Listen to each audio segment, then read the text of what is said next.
episode 118 of Genn and Millie, where in the green room we just decided that we are going to talk about dating.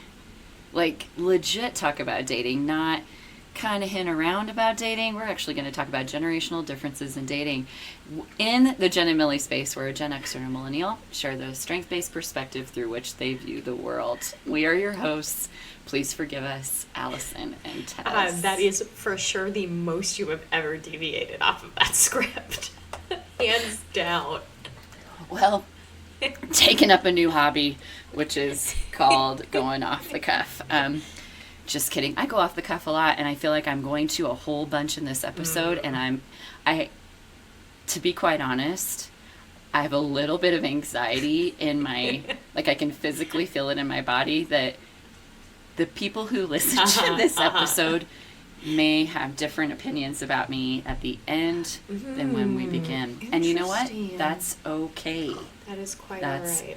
Okay. So, Tess and I have spent some time apart, and when we spend time apart, then we come back together and we just throw all these things at each other in the green room. And so one of the things that came up, no surprise, was about relationships.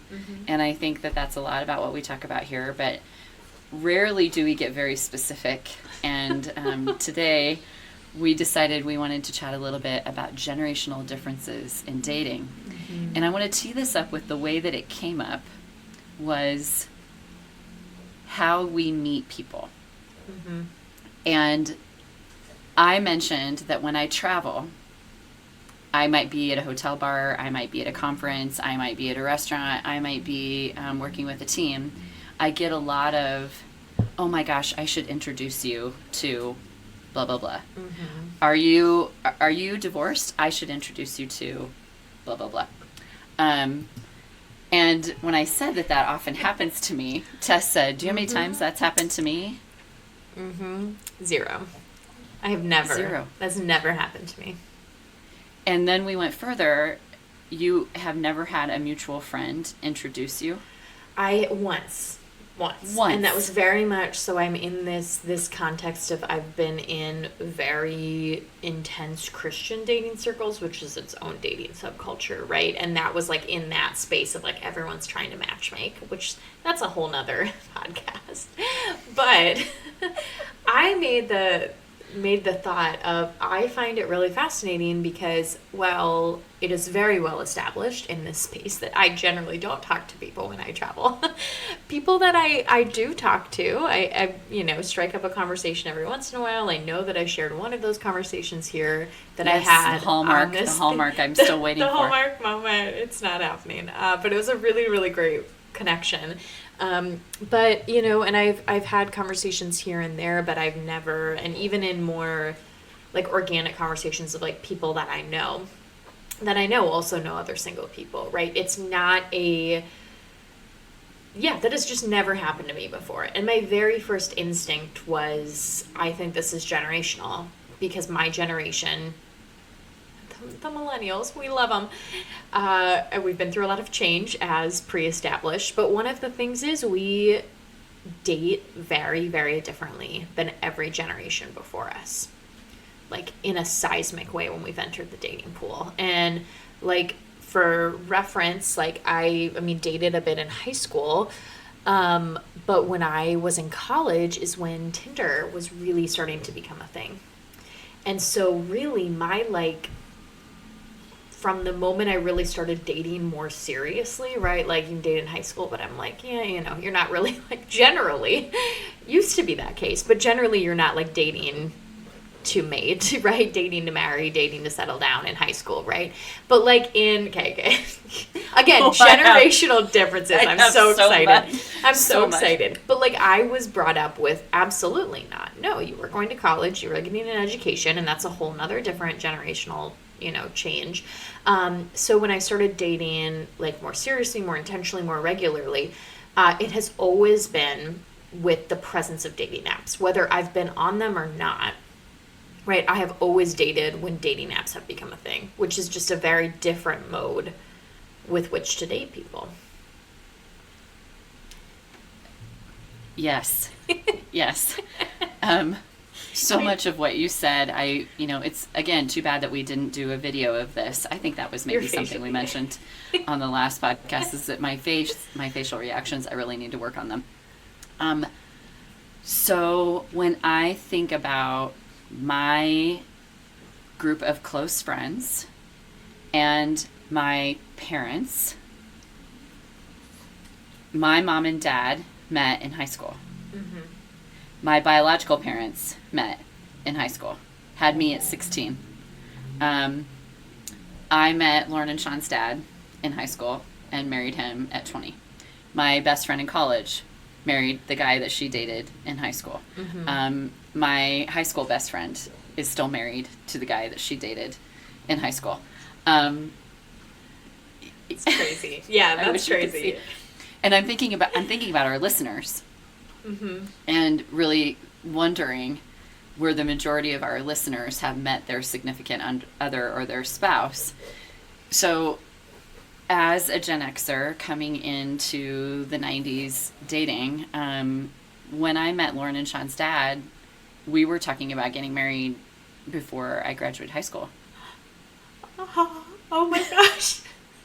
This is making me so stressed out. The pain on your face, it is unfortunate I'm so red that we're not recording this.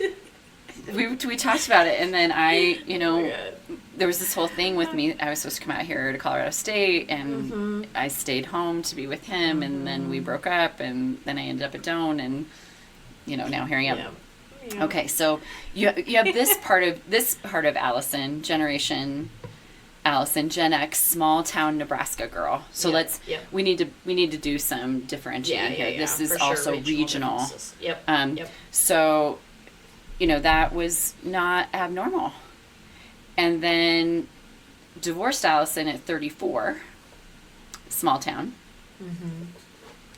Made some interesting choices of dating post-divorce, including someone who was significantly younger than me.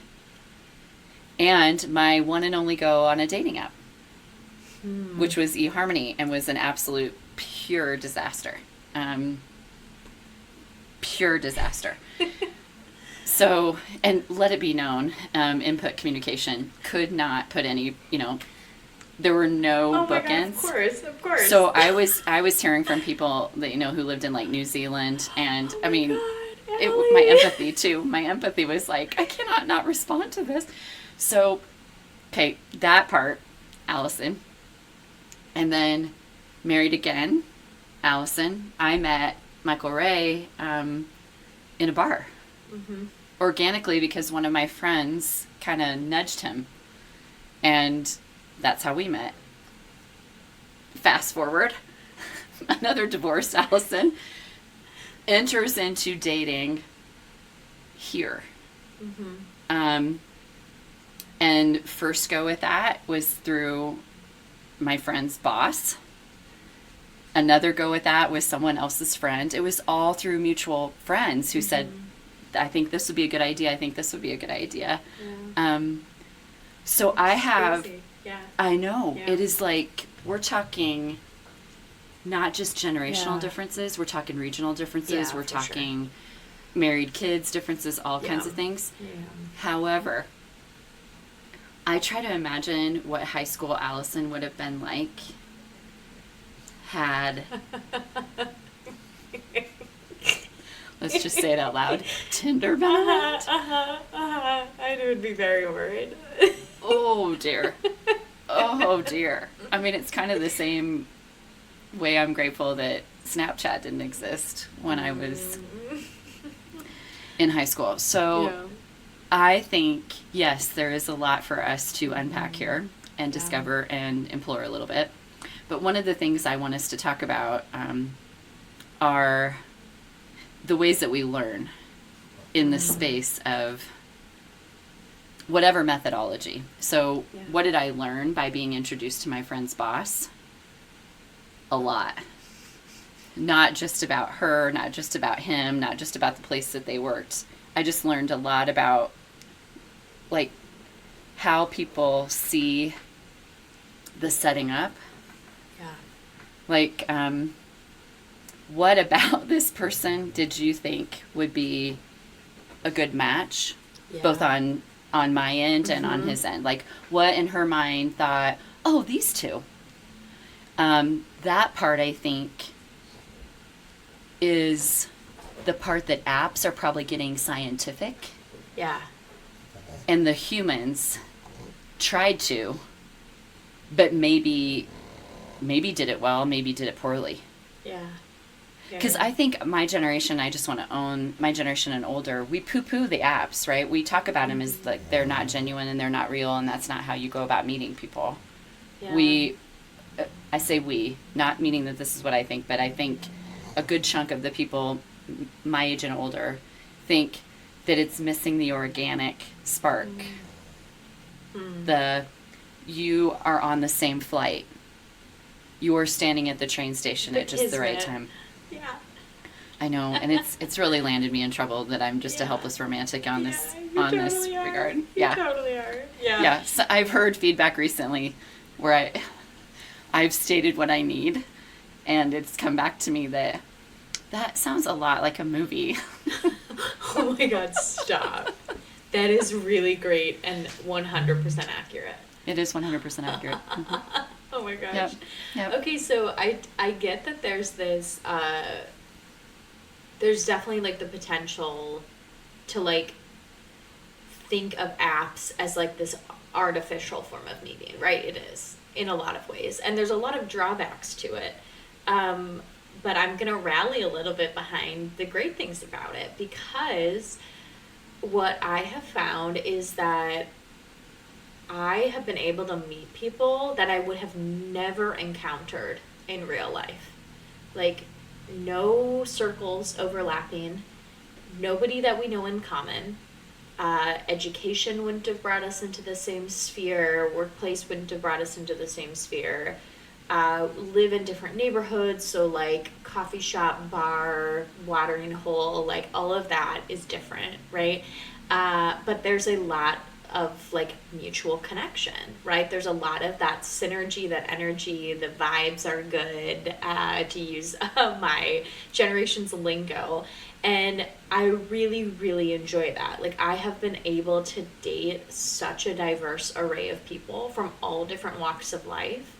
And I really enjoy that. And I know that part of me is like, that's like the social scientist in me, is like, I have met people that are from different countries and immigrated to the U.S. and grew up living in the Bronx and grew up, you know, in all these different places, and their family structures are so different and different cultures and different backgrounds. And I think, like, while I may have encountered them somewhere in some way, shape, or form, like, there is something about, like, there's a lot of this like culling and filtering, right, that happens on apps, of course, right, because you're swiping and you're making these like instinctual decisions about who people are and whether or not you would enjoy spending time with them. But part of that is like, first and foremost, then you're centering and prioritizing, at least how I approach it, right, is like centering and prioritizing connecting with people. Like, is this someone that I would really enjoy having a conversation with? And there have been people that I have met organically that, while that might be a good conversation, there's a lot of things that I feel like I would need to know about them to spend more time with them, right? And there's something about the ability to know a little bit more up front, but also to connect with people I wouldn't have encountered naturally, that I just feel like is really interesting and exciting. There's such a solid case here for what you are saying, is that there's almost more kismet to the app than you depending on someone else's opinion. Okay, when we talk, 100%. I would double down on the fact that, yes, there are the algorithms at play. Yes, there are regions and there are all these specs that you put, you know, who you want to see, right? But these people, without the modem of the technology, I would have never encountered in real life. So if you connect, like the amount of people that I know that have found their partners and have very solid relationships because of online dating and technologies, like that would have never encountered each other in real life. Like my best friend and her husband who are about to have their second kid. Like incredible, they met online and they just have such a great, solid, beautiful relationship, and they would not have encountered each other otherwise, right? So whatever we want to call it, I would probably, with my own background, call it the algorithm, but we can also call it the ether's kismet. Yeah. Right? Well, I mean, actually right now with what you're saying, you're convincing me of this, but what I'm also thinking about is online dating requires a hefty amount of self-awareness. I think it requires a lot of self-awareness to put yourself out there and say who you are and say what you're looking for. I don't know that my generation was as good at that as millennials are. Okay. I believe I've come into my self-awareness in my 40s. Okay. I believe you have come into your self-awareness in your 20s, and I think that could just be a test thing, but I do think I see a lot of that in your generation and younger. Yeah. And I think like fundamentally, I agree that I think we're more self-aware, but I think a lot of that has to do with delayed adulthood, right? And how generations in time and technology and the economy are affecting how and when we can meet these normative milestones, right, of what adulting looks like. I would agree and more strongly disagree with the idea that just because you have a dating app profile that you are more self-aware. Because what I have found, and the social scientist in me actually loves this, because when I was in a relationship, I was off, of course, the apps for like a year. And the big app here in DC is Hinge. Everybody's on it. Everybody, uses it. So I was off for a very long time, and then I got back on. And one of the upgrades and new features is there's a specific line of what you're looking for. And there are all these options, right? And you can fill in the blank, and there's this qualitative box where you can like add more information, right? But like the default, so the one that goes in there, unless you choose otherwise, right, is I am looking for a relationship, but open, like open to something casual, right? You can change it to casual but open. You can change it to like looking for my longtime, like lifelong partner, or looking for marriage. Like you can qualify it more, and there are many other options, right? But that's like the default, right? Which for me is then like you're infusing bias into people that's what they should be looking for, number one. Number two, the amount of people who say that, so heterosexual, so I'm matching with men, right? So like the amount of men who say that, but then none of their actions support it, is profound, right? And I think it's this perception. I can tell you there's no difference generationally right, in that. Right. Oh, 100%, right? And so I think that's the thing true. where Allison, that is unfair. That is an unfair statement. Please strike that from the record. That was not fair of me to say that. I don't know. Your own data and evidence from your life might demonstrate that, right? So mine does. Mine tends to demonstrate that. And but that was such a huge thing to me that when I saw that feature when I got back on, I was like, this is interesting. And at first I was like, I really like this because people are more direct, right? And then I can filter out if I'm depending on what I'm looking for. But what I have found is that the reality does not match what people put on there. And I think part of it is like the perceptions of what just saying you're looking for something casual means, right? When society and life tends to judge you, right? If you just say you're looking for something casual and you're not open to anything else. But then also, there are a lot of people who are either not prepared, right, for something more serious or long-term or committed, or they're deluding themselves into thinking that they're ready or they want that, and then actions don't support that. So in many ways, like that feature, my initial instinct was like, this is great, right? People are being honest. Like there's transparency in motivations, right? Because if I'm looking for something super casual, he's looking for something super serious, like that's not going to work, right? But then come to find out, I actually think that it is the worst upgrade and the worst feature because now there's this assumption that this is what they're looking for, and there you have to like litmus test whether or not it actually is, because all of my data proves that people aren't factual to that statement. Okay, so I have lots of questions here. So in my mind, I can't know that until I am with the person. Yeah, 100%. I agree. So that's almost too much pressure for me to say I'm looking for something serious, and then I go meet Frank and he's not for me. And Frank's like, well, you said you want a long-term relationship. And I'm like, no, it's just not you. I mean, so I don't know. Okay, I can say this factually. I didn't start dating Lauren and Sean's dad thinking I'm going to marry this person. I didn't. Yeah, no. And I didn't, when I met my second husband, I was not looking to get married again. I wasn't even thinking about getting married again, really. And we fell in love, and that was the next step, logical step. Yep. But I think now there's a lot of pressure to know exactly what direction you're going that takes out some of the spontaneity and the natural thread of things to expand. Like, I still have a hard time saying this. The relationship I'm in now, but I can say it out loud. You can the relationship I'm in now, I would never have, I mean, I probably wouldn't even open the conversation had my best friend not encouraged it. It was her opinion that really kind of drove me to say, okay. And then at first I was kind of like, no.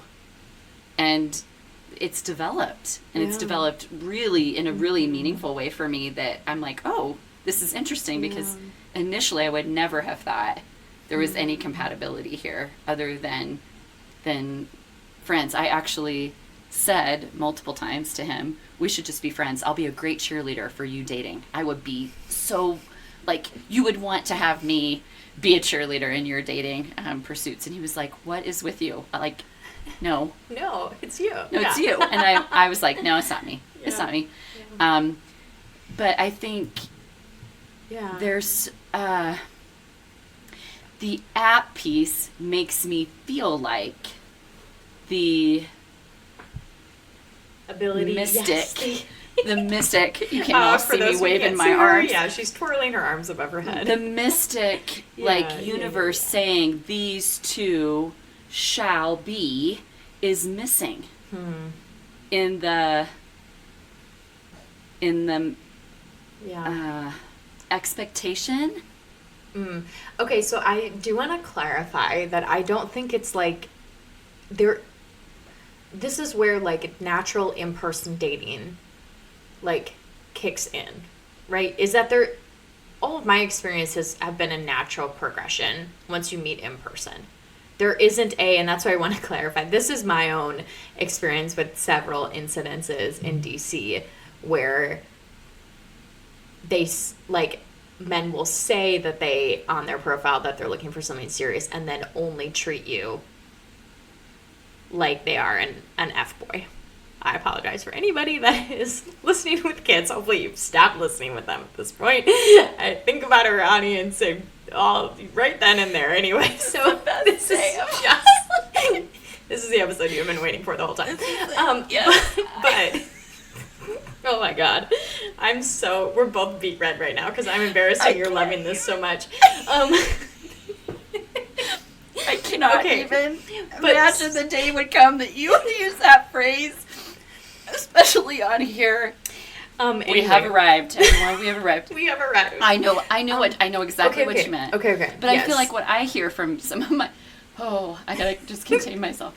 What I hear from some of my clients and my friends who are on the apps is it's sometimes just a series of talking, and not getting to the dating part. Okay, yes. Now, I believe that part of that is coming out of a post-pandemic world where the apps were the only way that you could quote-unquote date. it was like creating virtual space where people could connect. And some of that has turned into just endless talking. Yeah. So and not meeting. And that's very much a reality of being on the apps. And that's where that has to be exhausting. I dip out long before that. If there is an ounce of good conversation, like go back and forth, seem to have some good energy, and there is not an ask to meet up pretty quickly, like I let the conversation fade, because you can have great conversation virtually via text when you think about it, but the energy in person doesn't match that, right? Or the attraction, the spark, like all of that is needed, right? That's where you're talking about, I'll wave my arms up in the air like you are too, right? Like that's all of this whatever energy, right? And so I am very much in favor, and if I really like someone, I'll be like, hey, you want to meet up and get a drink? Like, you know, very much in favor of meeting up early on, which I know is not everybody's game with online dating. And that's a thing like that I really respect if people want to talk more, especially like my friends who are on the apps, because like safety in online dating is like a huge thing, right? Like there are people that are not who they say they are, or that don't have the best intentions that connect with people online. So that's a huge thing. And as a single woman, I take a lot of precautions when I'm meeting up with someone, especially for the first time, like sharing my location with friends, telling them what I know about this person, where we're meeting, just so there's like fail safes, right? In case I'm kidnapped or something. I don't know. I'm sure it happens, right? But like there are these things that I put in place, right, to keep myself safe. But I am very much in favor of meeting earlier, right? And the converse is true of that. Like I have matched with people, and like the person that I've been seeing now for a bit, like not great conversation online or via text, but he was like, let's get together, let's have drinks. And like this has been a consistent thing, like just not a good texter, right?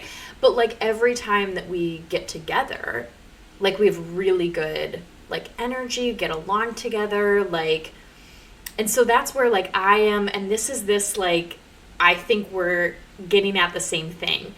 And for me, I know that I don't date the same way everybody does on the apps, right? Some people do like to have those long, drawn-out conversations and sometimes not even ever meet. But frankly, due to the volume of people that date online in DC, like it's exhausting, and I can't keep up that many separate conversations or that long of a conversation online without then that in-person connection. Because what is the point, right? Like if you're not jiving in person, like what was all of that energy and effort worth online, right? Well, so we could do a whole, and we probably should do an entire sociological study of relationships that started in the pandemic. Oh yeah, there are several.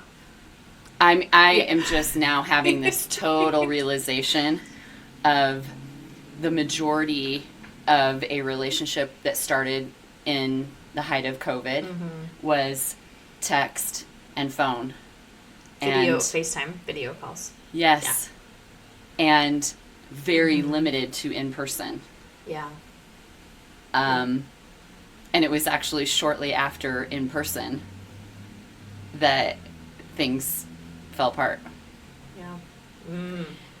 So I think there is a lot to consider. Yeah. When you, I think it comes down to some expectations again too. Yeah. Like there are just expectations that we have of who people are when they're communicating via whatever methodology that is versus the way that they actually show up in the world. And you know, you can't bullshit integrity for ever. You know, you can't, that you have to show up that way. So it's, yes, I think we both are seeing some of that, but generational differences. And then I think about my parents and my grandparents, and like that's one of the first questions that people ask you. We were at a barbecue this weekend, and I met his friends, and they were like, how did you meet? How long have you known each other? Yeah. Her question was, how long have you known each other? And his question was, how long have you been seeing each other? And I said, well, we have two different answers to that. Yep. I said, we met in May. I think we started seeing each other in August. He calls it October. He refers to it October because he said I wasn't taking him seriously until October. That I was just like, I'll just cheer for you. So he has a different start time than I do. But that's one of the first questions that people ask. They asked me that before they asked me, do you have kids? What do you do? Where do you live? It was, how did you meet? Interesting. And how long have you been together? And I've noticed my friends who have met online have a harder time saying that. Like the length of time, you mean? No, they have a harder time saying when we met online. Okay. I catch them kind of like... And that's a generational thing. That very much is a generational thing. Because that's like how everybody in my generation meets their partners. Like, you know what? So a really good example is I thought it was baffling that Hannah and Justin, Hannah from Teammates, met through a setup. They met through a mutual friend. There's one of the only people that's around my age that I know that did not meet via online. And like, again, I'm like isolating church because that's its whole own microcosm because there's all this interrelating there, right? But yeah, it's everybody that I know. Well, Hannah and Justin Miller are meant to be. That's meant to be. That is, I mean, they should have met. Like an earthquake could have happened, and those two souls should have been together. Perfect. Yes, but that's why it's so. Like, I find that interesting. And I know that used to be more taboo, but, like, that is the medium through which people meet each other now. Like, and I think it's interesting because I've seen recently, like, on social media, there has been a move back towards in-person meeting. Like, I've seen mixers pop up in DC. Like, socials, mixers, single nights places. From, like, places that I've followed for a long time that haven't had these sorts of things. And I think my generation... and younger, like there's a lot of burnout around app culture, like, and dating apps because especially in DC, like there are just so many single people per capita that there's like this constant, like so many matches to get through and all these conversations to uphold and people like, there's all this thing about people that live in DC are married to their jobs and like aren't your generation is choosing differently. Yeah, you're choosing to partner later. Yeah, you're choosing career. I loved what you said about delayed adolescence because I think I could make a case for. I'll say another word I never thought that would be said on here, but menopause. I have had many, many dialogues with my friends who are in this season of life, and I'm so glad that we can talk about it out loud because it's, over the years, been so taboo. But in a conversation with one of my best friends, she said that her therapist said, I don't think what your generation of women is going through is menopause. I think you're going through finally living your adolescence. You're rebelling.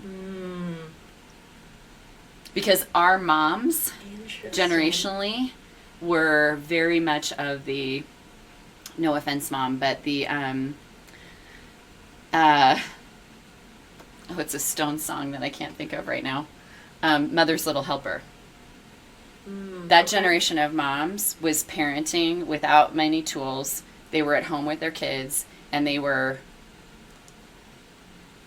I don't want to generalize. Some of them were highly medicated, whether that was self-medicating or actual medicating. Okay. So this counselor's perspective is that you've got this generation of women that are Gen Xers that were not parented.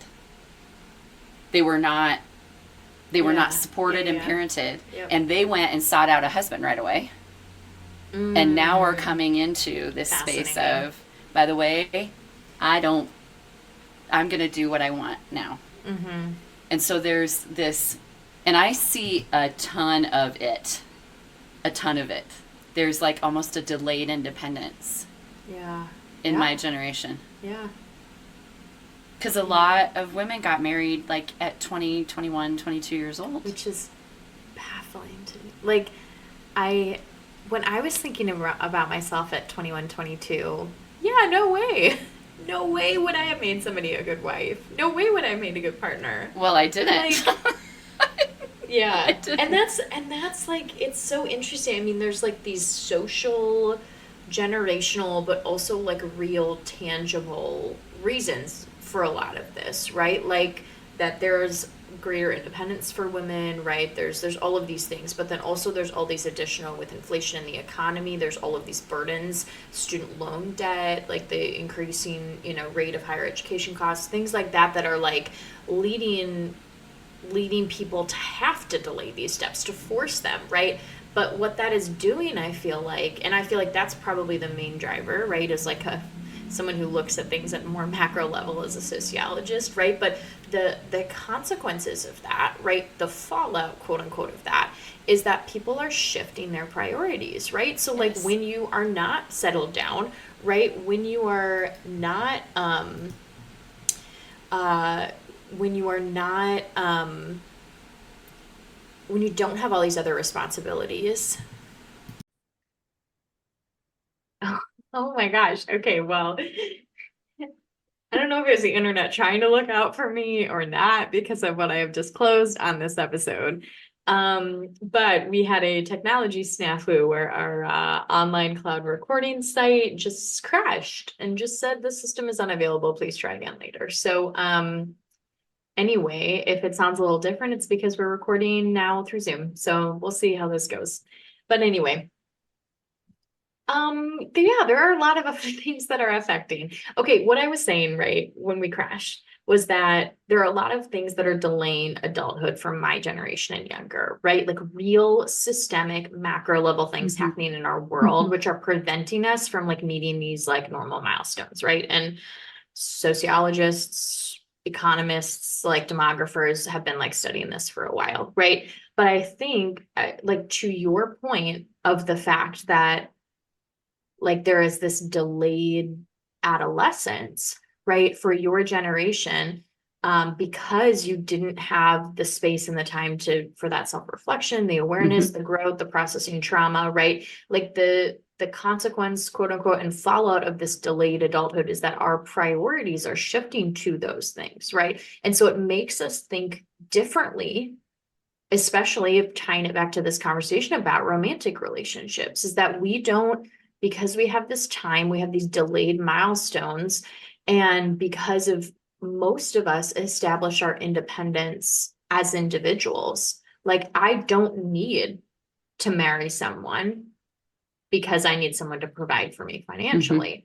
I don't need to marry someone so that I can have children because I don't even know that I want them, right? Like all of these things that were necessary that led people to meet these milestones too. And they were able to, right? Because societal conditions allowed them to, right? Those aren't the same for my generation, right? So what it looks like is when I'm on dating apps and when I look for potential partners, like I'm looking for people who can meet my emotional, intellectual needs, right?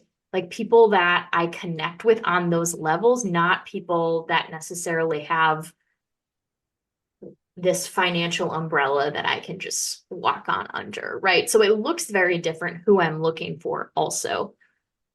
Yes, and add into that social construct change, social movements, all kinds of Mhm. things that have Oh yeah. happened where, divorce is not as taboo as it used to be. And Mhm. um, a woman Living with your pursuing her partner. career, yes. Hmm. A So my generation also has this whole aspect coming their way of our parents and what that looks like in caretaking and what that looks like in Hmm. our responsibilities that is shifting and looking different probably than it ever has. I Yeah. reflected when I was back home. So Lauren and Sean have broken a Yeah. a A cycle. generational pattern for Yes. sure. For Yes. sure. And I'm very proud of that Yeah. because I think the way that they were parented was very different. But they also watched their mom and dad divorce when they were 13 and Hmm. 9. And if I Hmm. look at, again, demographic, Yeah. Lauren's classmates, is one of the only in her class not married. At 28, she is one of the What? only in her class What? not married. Hmm. That's mind-boggling to me. Hmm. And Sean and Shannon are becoming very busy with being part of weddings. Yeah. Gosh, they that's are, you know, crazy. they're 24. So Yeah. I'm seeing some things that I think there's a lot of factors. I think it's not fair for us to just package them into generational or package Yeah. them into Yeah. Yeah. regional. You've got Yep. family of origin, you've got trauma, you've got life Mm-hmm. For experiences, you've got sure. values, all kinds of things. But I do think there's really something to be said about delayed adolescence Yeah. Yeah. Yeah. It's and huge. how that impacts what we are willing to do when it comes to dating, Yep. what we are willing to try as methodology, whether Mm-hmm. that's are you open to a friend making an introduction to are you going to put yourself out there Yeah. Yeah. on an Yeah. app? For sure. For And by sure. self-awareness, I do think you have, I don't think the majority of us and my Gen X pals could tell me differently at 20 had any idea who we were. Like none. Mm. I don't think we could have put a damn app together. I don't think we could put a damn profile together. Yeah. I don't think we had the same kind of, I feel like your generation has such more alignment with like who you are and what you want that Mm. we were more, you know, like we don't really know what's next. We don't Yeah. really know what that's going to look like. I feel like your generation has Mm. much more alignment with purpose. And that's what I mean around self-awareness. Yeah. Yeah. Could see that. Like more clarity on knowing what we want and what we don't want. And I feel like I have a Yes. lot more clarity on what I don't want. Like when I go on a first date and I'm like, it's kind of like a joke with my friends. I'm like, oh, I know usually within the first 10 minutes. I try and give some grace of like first You've date seen all the Gottman, jitters, like, oh yeah, yeah, yeah. Yep. Gottman research. Yeah, for sure. like For what, sure. 8 seconds? Yeah. Yeah. Yeah, I try and like give the benefit of the doubt. And sometimes if certain things go well or unexpected or I really enjoy, like I might like be open to a second date, but I do a lot of like and have done a lot of like after a first date. And I feel like I can talk with just about anyone. So I this is not a toot my own horn. Like I get asked on second dates a lot. And the Minnesota nice in me, the wanting to give the benefit of the doubt because I want to meet people where they're at, like wants to always say yes. And then the other part of me is like, do I actually want to spend any more time with this person? Usually it's a no, right? Like usually it's a no. And so, but I try to give Yes. I sometimes give the benefit of the doubt and like Okay, so let's give a talk about second this. date. Let's Usually it's a not. no. Let's It's not. usually a no. Usually Okay. So what you are there questions that you ask? not a set, no. But there are things that I look for. Like very very clear things that I look for. I mean, I look for good conversation, and that very much includes reciprocity of questions. And I will, if they're not asking questions, will sit in the silence. If I keep asking questions and they don't even reciprocate with like a how about you, right? Or like, you know, whatever, like I'll just like let it be. Like I'll let there be awkward silence and that's okay because conversation goes two ways. So you best be also asking questions. So that's a big thing for me is conversation because I've already disclosed way more than I ever have on an episode. Okay, so I'm like a sapiosexual. So I'm like very attracted to people's mind and to people's intellect. And Mhm. so that is what draws me and also immediately what disconnects me. And Mhm. that's probably very unsurprising for people who know me or have been listening. Like, so for me, like those are major things that I look for is conversation. And I also look for depth of conversation, which does not always happen on the first date. So I look for potential, like potential of depth, right? And I think that also is affected by what the conversation is like on the app and translating that into real life because I tend to go deep or tend to have deep responses to questions on the app. And if that translates well in person and there's still energy and good vibes going on, like that's great. Sometimes that doesn't always translate in person. Um, so that's something I look for. I look for if you've planned, if you've thought through, if you've thought about conditions, like have you asked if I have any allergies? Have you asked what kind of transportation I will be like have you picked somewhere near a metro or someone near a bike station? Because that's how I go places, right? Like this is the kind of thing that I think through. I like something generally easy, more casual, a first date, like coffee or like drinks. But after that, like planning something more intentional if it goes to a next. So there are like, and I have like a whole long list, right, of like things that are green flag, red flags. If not all of them are hit, that's like okay. But for me, Right. like I'm collecting all this data on this person, is how I see it, right? Like I'm collecting this information and I am matching it up to what I want, what I need, and what I really don't want or need in someone I would spend time with, right? And I'm not even thinking potential partner in the future. Right. I'm thinking Right. like a first date, I'm thinking, would I want to spend another evening with this person? Like that's literally what I'm vetting for is, do I want to go on another date with this person after this, right? But all that information still is like things that I retain, right, in my little file cabinets of my brain to say, like, would this be somebody that I could build something with, or I see something with, or you know, want to continue to spend time with?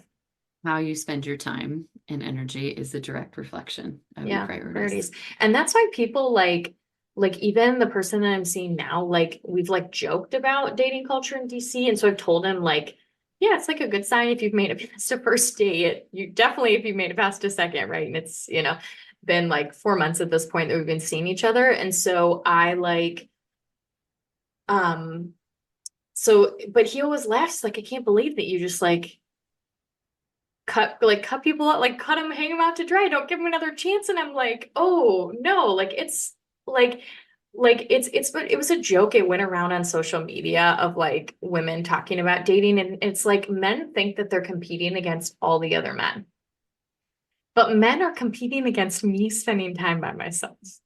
And I love spending time by myself. And so that's the thing to me is I find so much joy in reading, hanging out with friends or reading, enjoying a glass of wine. Like I love my life and I really enjoy all like how I spend my time and my energy.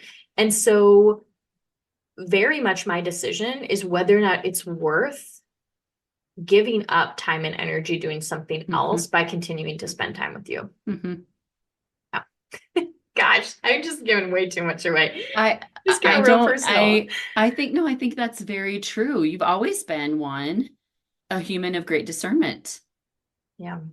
You are a Yeah, and human of great yeah, discernment. I've always been that way with friends too. I'm like, Yeah, if you're we could not, do this with yeah, we could do strengths this with, just as much as generational. I mean, your strengths yeah. speak Hmm. towards the analysis Yeah. And I have and high relator, and so mhm, I'm very much a choosy person with who is in my circle. mhm. And that very much extends to dating. So if As I, it should. yeah, as it should, yeah. Right. Yeah. Yeah. Yeah. At the season that I'm in and with the weight of the responsibility of running my own business and having my own consulting and being, I refer to myself Yeah. now as both the chicken and the egg and the hen house.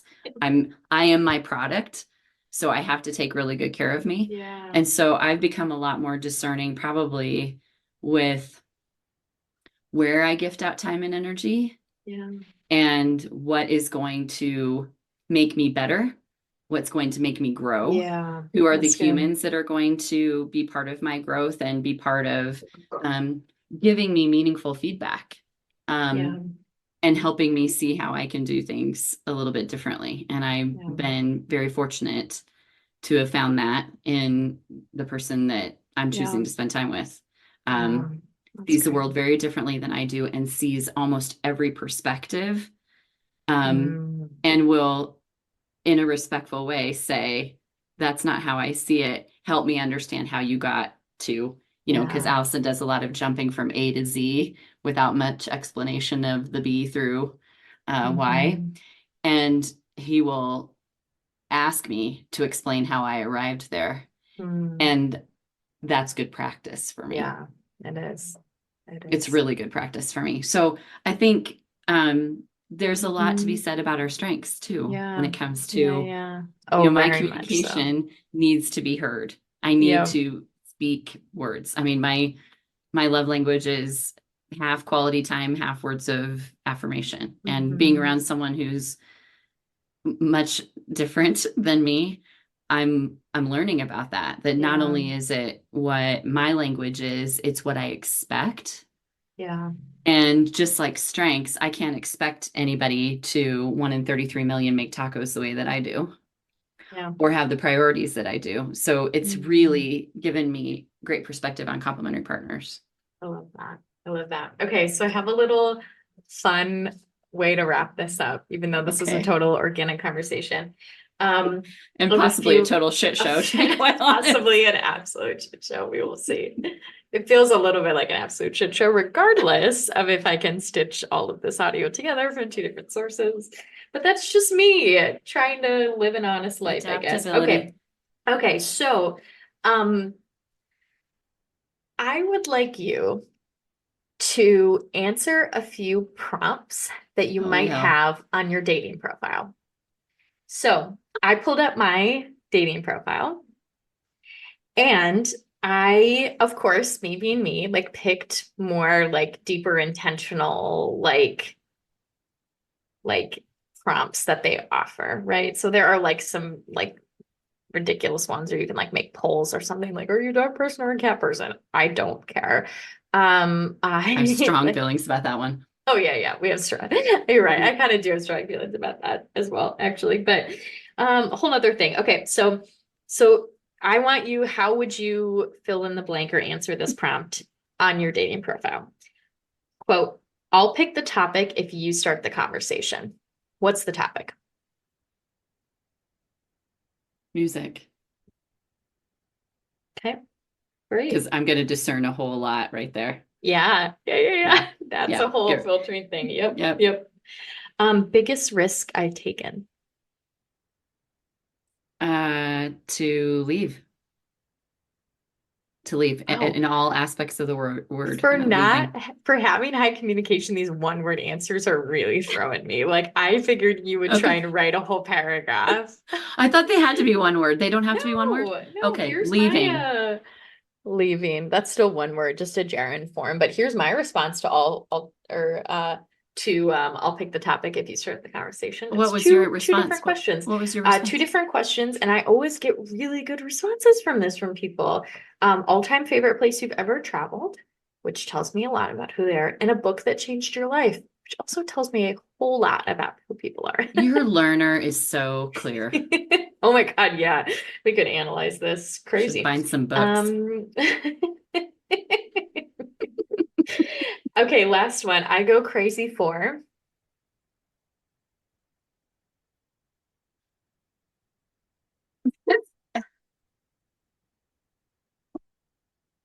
I'm just gonna be honest. I love facial hair.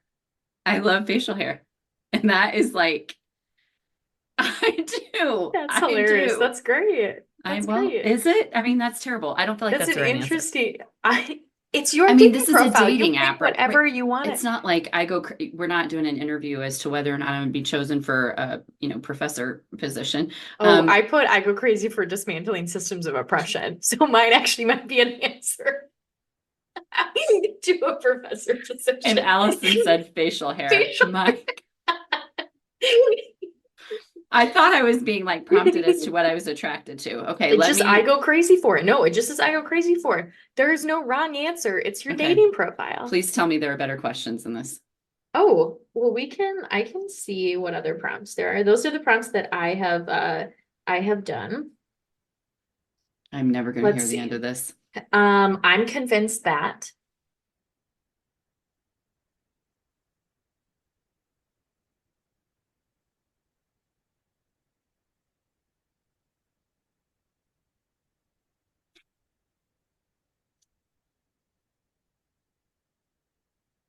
The universe has a way of making things work out.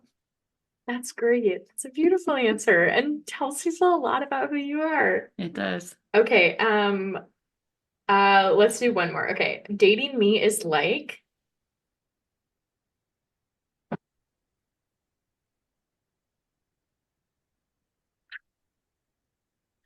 Starring in a sitcom, It's, co-starring that in a is so sitcom. true. That is so true. Oh my Hmm. gosh. Hmm. Awesome. Awesome. Awesome. Oh Oh, man. Tess. Okay. Anyway, I thought it would be Wow. fun. Please tell me what your response to dating you is like. Oh, I don't have one. I Oh, didn't I'm put sorry. one. You asked me. I'm asking you. Yeah, It's the okay, same. okay. Dang. I was like, I didn't think of that prompt. I love how you're like, hey, think of these just off the cuff. I've had time to think about them. Dating me is like, oh,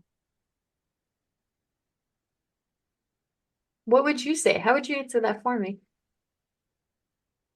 Packing lightly for lots of travel while possibly working on a bookbinding project. No, I think dating you is like someone's luckiest adventure. Oh my They would God, be learning stop. so much about the world's constructs, about the world uh, culturally, about the world at large, about the world historically, about the world and its capacity for the future. That person would be learning. So it'd be like Mm. going to a really great class. You want me to write dating me is like sitting through a lecture? You seriously want me to say that? That'd be awful. I would get no matches at that point. It would be like learning the best of the world. It'd be like the best class you've ever sat in, but Yes, the actually a best. good one. Yeah. Yeah, the best class that you've ever been Yeah, lucky I enough don't to know be that I part want of. to say that, but it's what it is. It's true, Professor Tess. Yeah, it might be. It might be. Oh my gosh. Wow. I regret You so know much of what? I this regret dialogue. so much too. I've literally cried on this podcast multiple times, and I haven't felt as embarrassed as I have during this episode. But Same. anyway, My face is so red. I mean, I so can red. feel the heat just like Mine, generating off of me. yeah, mine is my chest. I'm like, oh my gosh. But anyway, with that, we want to thank you for tuning in to episode 118 of Genn and Millie. Do you regret the decision we made in the green room? I don't know if I do. Possibly, possibly. Possibly. We will see. Please, if you enjoyed today's conversation, maybe don't consider sharing this episode with a friend, but please tell us what you think because we're really desperate to know. To interact with us and share your responses to the questions we posed, we didn't really pose any questions. Yeah. Well, we've Um, got a bunch of them. Should you want to go got a on? bunch of them, all the What prompts. is it on what app? This was Hinge. Okay.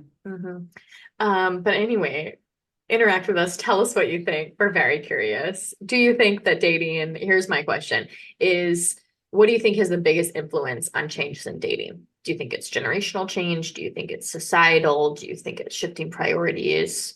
What has the Delayed biggest change? adolescence, Delayed adolescence, delayed adulthood, pandemic. the pandemic. What do you think has the biggest impact on dating culture today? And what has your experience been with it? Whether you've met in high school and have been married since then, or divorced and married and divorced, divorced twice, Nice. or whether or not you have yet to find someone in that way. Anyway, we'd love to hear. Please tell us so we aren't embarrassed alone. Give us a follow on Instagram. That's the best way to do so. Genn and Millie at GennandMillie. Until next time, that is, if you tune in again after this. Okay, bye bye.